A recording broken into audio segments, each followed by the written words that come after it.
Isipin mo, Danaya, ang lamig ng istre ng iyong anak na kailanman ay hindi mo na mayayakap.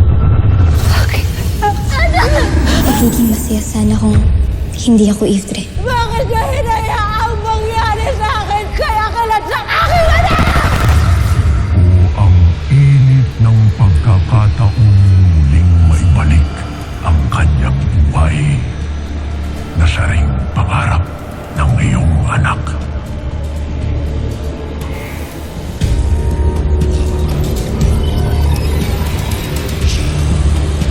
Nay.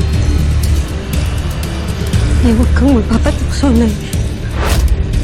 Magsabi kayo magpatukso sa kanyang panlilinlang!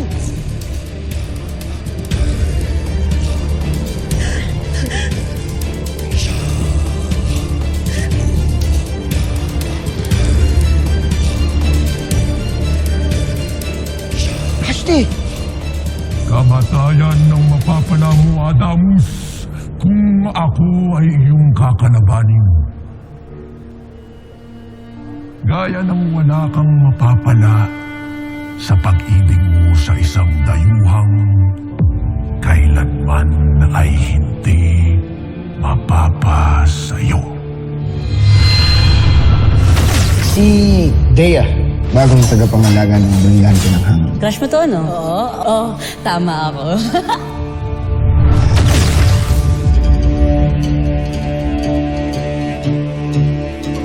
Kung gayon, mas pipiliin ko pang mamatay kaysa magpasakop sa'yo, Gargan.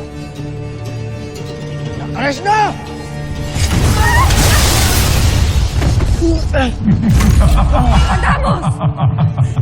Adamus!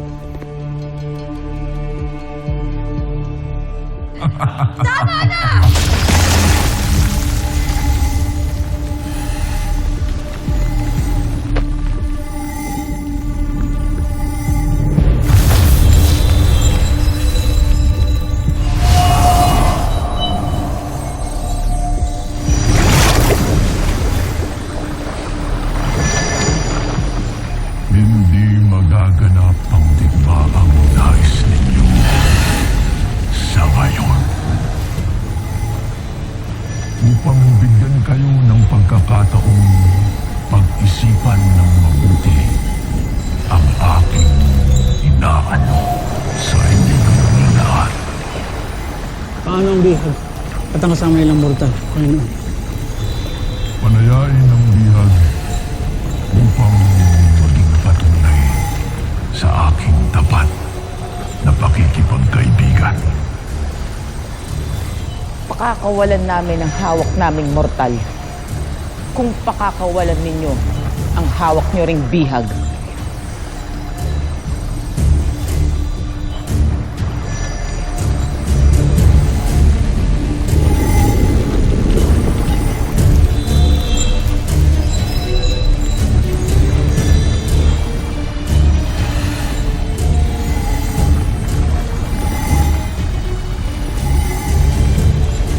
Pera.